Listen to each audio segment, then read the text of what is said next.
Bonjour, alors voici la vidéo qui va vous permettre de constituer votre cours sur l'atome en secondes. Pour ce faire, vous allez voir apparaître le plan du cours que je vous invite à recopier et vous pouvez compléter les paragraphes avec des phrases ou bien des schémas de sorte que toutes les informations que vous jugerez utiles apparaissent et soient retenues. Alors, parlons de l'atome et commençons par aller voir de quoi un atome est constitué. Nous allons regarder la structure de l'atome, et donc tout d'abord, de quoi est-il composé? Eh bien, un atome, c'est constitué d'un noyau central qui contient des protons et des neutrons, que l'on appelle aussi nucléons. Alors, un nucléon peut tout à fait être un proton ou un neutron. Le noyau est lui chargé positivement, et autour du noyau gravitent des électrons qui, eux, sont chargés négativement. Alors, allons maintenant voir quelles sont les caractéristiques de ces constituants de l'atome que sont protons, neutrons et électrons. Eh bien, tout d'abord, commençons par découvrir une nouvelle grandeur physique qui est la charge électrique. La charge électrique s'exprime en coulomb en l'honneur d'un célèbre scientifique du XVIIIe siècle, Monsieur Coulomb, qui a lui travaillé sur justement des expériences faisant intervenir des propriétés électriques des matériaux. Il a remarqué qu'il existait une charge élémentaire que l'on peut noter petit e, qui vaut 1,6 fois 10-19 coulombs, et il a pu mettre en évidence que la charge de n'importe quel objet dans l'univers était un multiple entier de fois la charge élémentaire petit e. Alors, maintenant que l'on connaît la charge électrique et son unité, eh bien, nous pouvons aller regarder quelles sont les caractéristiques des constituants de l'atome et qui sont-elles présentées dans ce petit tableau. On voit ici directement eh bien, que le proton et l'électron ont une charge électrique non nulle. Le neutron, comme son nom l'indique, lui a une charge électrique de 0. Il n'est pas chargé et n'a pas de propriété électrique. Le proton et l'électron, on le constate, ont eux exactement la même charge électrique au signe près, puisque le proton est lui chargé positivement, avec une charge égale à plus petit e, 1,6 fois 10-19 coulombs, donc plus la charge élémentaire, et l'électron a lui une charge moins e, qui est égale à moins la charge élémentaire. Donc voilà, mais sur ce tableau, on peut aussi constater, puisque on repère dans la première colonne les informations sur la masse des différents constituants, et on remarque que protons et neutrons, qui sont les nucléons qui constituent le noyau, ont exactement la même masse. Par contre, l'électron, lui, a une masse qui est visiblement bien plus faible que celle des nucléons. Et si on fait le calcul, on se rend compte que la masse de l'électron est environ 2000 fois plus petite que celle de la masse des nucléons. Ce qui nous laisse déjà envisager le fait que dans un atome, eh bien, ce qui fait la masse de l'atome, ce sont les nucléons qui sont dans le noyau, qui sont lourds, et non pas les électrons qui sont tellement légers qu'ils ne jouent presque pas dans la masse de l'atome. Maintenant, allons voir d'un peu plus près, en classe de seconde, comment on va pouvoir noter les noyaux des atomes. Eh bien, pour cela, il existe une notation sous la forme d'un symbole du noyau atomique. Cette notation se présente de la façon suivante. Eh bien, on aura euh, ici grand X, une lettre, à laquelle on accroche deux chiffres, un situé en haut à gauche et l'autre situé en bas à droite. Donc ici, X, correspond au symbole de l'atome considéré. Bien évidemment, ça peut être H pour un hydrogène, Fe pour un atome de fer, C pour un atome de carbone. A sera ce que l'on appelle le nombre de masse, c'est-à-dire le nombre de nucléons que contient le noyau. Il correspond en fait à la somme du nombre de neutrons et du nombre de protons, bien évidemment, qui sont contenus dans le noyau.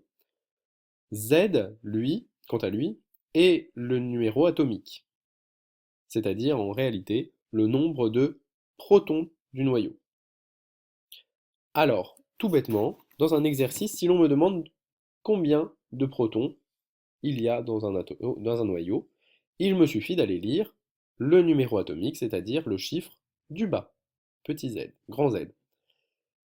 Si jamais on cherche à connaître le nombre de nucléons, c'est-à-dire le nombre de particules, protons et neutrons, comprises dans le noyau, dans ce cas, il me suffit d'aller lire le chiffre grand A situé à droite, en haut à gauche.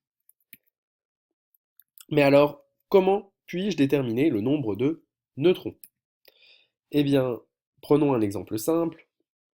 Imaginons que nous ayons une classe de 15 élèves dans laquelle se trouvent 5 filles.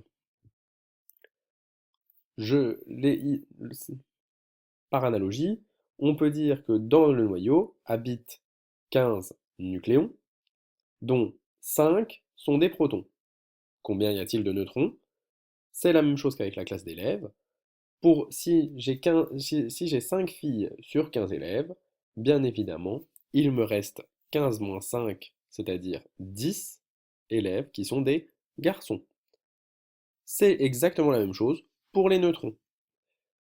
Si on note n le nombre de neutrons, eh bien, par définition, on sait que le nombre de nucléons est égal au nombre de neutrons plus le nombre de protons. Donc A est égal à Z plus N, ce qui nous permet de dire que le nombre de neutrons, c'est le nombre de nucléons moins le nombre de protons.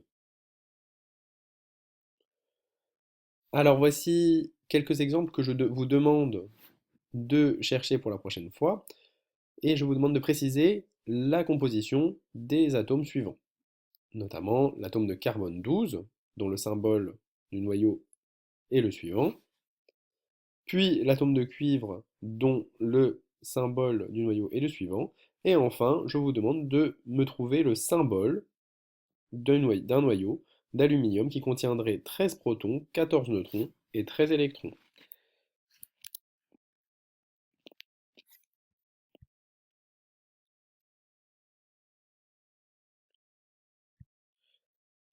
Alors, intéressons-nous maintenant aux caractéristiques de l'atome, et nous allons commencer par nous intéresser finalement à sa structure, que l'on pourra qualifier d'ici peu de lacunaire. Alors, un atome, eh bien, on a vu qu'il y avait un noyau et des électrons qui gravitaient autour du noyau. Eh bien, le diamètre moyen du noyau, que l'on peut considérer comme étant une sphère, est de l'ordre du femtomètre, c'est-à-dire d'une distance de 10-15 mètres. Le diamètre de l'atome, lui, va pouvoir s'identifier à l'orbite, au diamètre de la sphère, correspondant à l'orbite finalement décrite par les électrons qui sont en mouvement autour du noyau. Et le rayon de cette orbite est lui de 10-10 mètres, soit 0,1 nanomètre, ou encore ce que l'on appelle en chimie un angstrom, en l'honneur d'un grand scientifique, Monsieur Ångström, un Suédois du 19e siècle. Alors,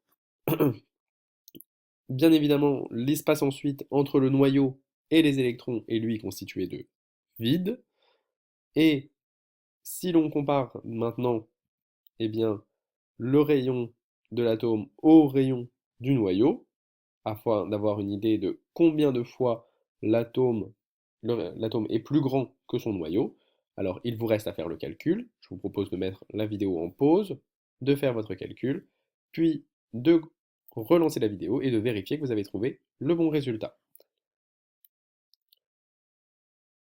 Alors, si vous avez bien travaillé, vous avez trouvé que l'atome est 100 000 fois plus grand que son noyau. Ce qui signifie concrètement, eh bien, que si le noyau de l'atome était la tête d'une fourmi située au centre d'un terrain de football, eh bien, les électrons qui sont en orbite autour de l'atome, du noyau, pardon, seraient en train de faire des tours de stade. Ce qui nous donne finalement une idée de à quel point, eh bien, le noyau est petit par rapport à l'atome, par rapport à l'orbite, par rapport à l'atome. L'atome est donc finalement essentiellement constitué de vide, et sa structure va pouvoir être qualifiée de lacunaire, puisque entre le noyau et les électrons, il n'y a que du vide. Enfin, électroneutralité de l'atome, eh bien, un atome, c'est un édifice qui n'est pas chargé. La charge électrique du nuage électronique va donc venir compenser, qui est négative, va donc venir compenser exactement la charge du noyau qui, elle, est positive. Et il y aura donc exactement autant de protons que d'électrons dans un atome. La charge totale sera toujours nulle et on pourra toujours dire que l'atome est électriquement neutre.